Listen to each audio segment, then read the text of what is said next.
Kidney और gall bladder stone के खात्मे का जरिया, फिर से पथरी न होने का मुकम्मल इलाज। आज ही तशरीफ लाएं R&S यूनानी pharmacy, first floor, syndicate bank, Bahadurpura x road, Hyderabad. अस्सलाम वालेकुम नाज़रीन, आइए नज़र डालते हैं देश की राजधानी नई दिल्ली और उत्तर प्रदेश से कुछ खास खबरों पर।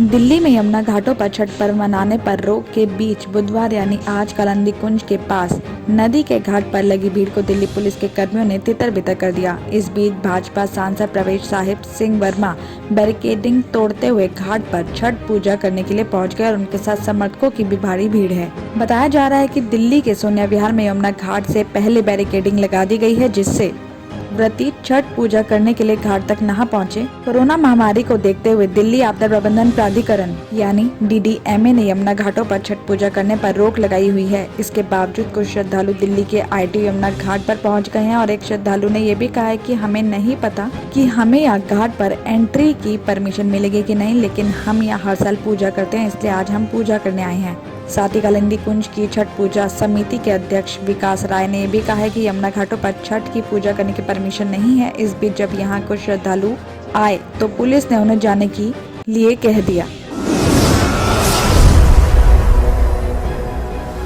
मुंडका इलाके में मंगलवार को एक युवक ने महिला के घर में घुसकर उसे गोली मार दी और फिर खुद के सीने में गोली मारकर खुदकुशी कर ली। बताया जा रहा है कि मंगलवार दोपहर करीब 3:15 बजे पुलिस को मुंडका इलाके में एक महिला को गोली मारकर खुद को गोली मारे जाने की खबर मिली। खबर मिलते ही पुलिस मौके पर पहुंची, जहां लोगों ने उस युवक को कमरे में बंद कर रखा था। परिवार वाले उस महिला को इलाज के लिए हॉस्पिटल में एडमिट करा चुके थे। साथ ही पुलिस को मौके पर खून से लथपथ एक युवक मिला, जिसके सीने में गोली लगी हुई थी। पुलिस ने उसे इलाज के लिए पास के हॉस्पिटल में ले गई, जहां उसे मृत घोषित कर दिया गया। युवक की पहचान सोना गुरुग्राम का रहने वाला विक्की बताई जा रही है, जो उस महिला की चाची का सगा भाई है। साथ ही उस महिला की पहचान कोमल बताई गई है।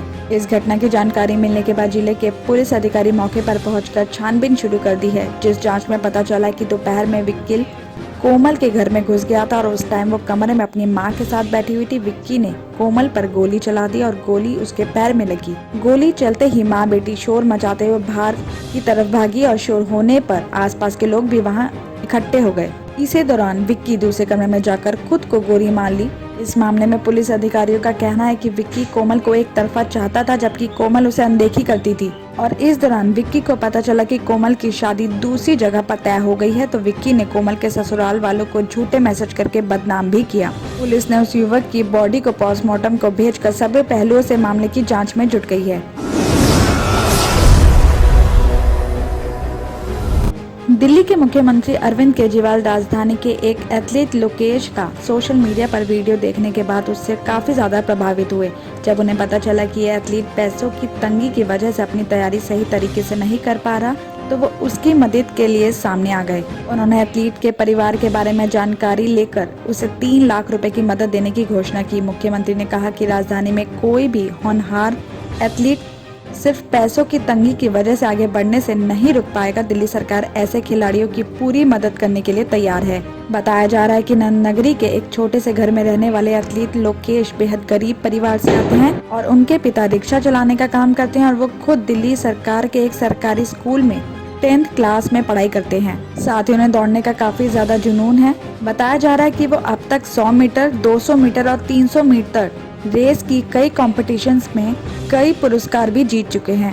तो वहीं अब पैसों की तंगी की वजह से वो अपनी तैयारी आगे नहीं कर पा रहे हैं, जिसके बारे में सोशल मीडिया पर एक वीडियो वायरल हो गया। इसे देखते ही मुख्यमंत्री अरविंद केजरीवाल ने लोकेश के बारे में जानकारी इकट्ठी की और उसे इमरजेंसी में 3 लाख रुपए देकर उसकी सहायता की। मुख्यमंत्री ने भी कहा कि दिल्ली सरकार हर गरीब बच्चे के साथ खड़ी है। जिस बच्चे को जिस एरिया में भी आगे बढ़ना हो, उसके लिए वो हर तरह की मदद करेगी। राजधानी दिल्ली में वायु प्रदूषण का लेवल बढ़ने के मद्देनजर पूर्वी दिल्ली नगर निगम ने रेस्टोरेंट में कोयले और लकड़ी जलाने पर रोक लगा दी है। साथ ही इसके अलावा रेस्टोरेंट के लाइसेंस प्राप्त परिसर के बाहर तंदूर का यूज करने पर भी रोक लगाई गई है। इस आदेश का उल्लंघन करने पर दंडात्मक कार्रवाई की जाएगी। नगर निगम के ग्रेडेड रिस्पांस एक्शन प्लान के कार्यान्वयन के तहत ये आदेश जारी किए गए हैं और साथ ही पूर्वी दिल्ली नगर निगम ने प्रदूषण का लेवल बढ़ने में अहम भूमिका निभाने वाले अक्टूबर महीने में बड़ी कार्रवाई की है। साथ ही नगर निगम ने अवैध रूप से कूड़ा फेंकने और खुले में कूड़ा जलाने पर 1280 से ज्यादा चालान भी काटे हैं और इसके अलावा निर्माण स्थलों पर सीएनडी कचरे के अवैध डंपिंग और धूल नियंत्रण उल्लंघन पर 79 चालान किए हैं। तो वहीं नगर निगम ने कचरा डंपिंग या जलाने और सीएनडी गतिविधियों की जांच के लिए 128 टीमों को भी तैनात किया गया है। तो वहीं प्रदूषण पर काबू पाने के लिए पानी के छिड़काव के लिए 10 mechanical road sweeper, 40 water sprinkle, 12 jetting मशीनें तैनात की हैं। साथ ही नगर निगम ने मलबा डंपिंग के 61 स्पॉट को घटाकर 17 कर दिए हैं। साथ ही ठेकेदारों को अपने सीएनडी कचरे को Shastri Park waste processing plant में डंप करने के सख्त निर्देश जारी कर दिए गए हैं। किडनी के अमराज से परेशान मायूस लोगों के लिए खुशखबरी। R&S यूनानी फार्मेसी किडनी और गॉल ब्लैडर स्टोन के खात्मे का जरिया। अब UNI स्टोन कैप्सूल्स के जरिए खात्मा कीजिए। No operation, no side effects, 100% result. सिर्फ UNI स्टोन कैप्सूल से मुस्तहिक लोगों के लिए खुसूसी रियायत। फिर से पथरी न होने का मुकम्मल इलाज। दर्द, कॉन्स्टिपेशन और पुराने कब्ज से निजात पाइए। आज ही तशरीफ लाएं।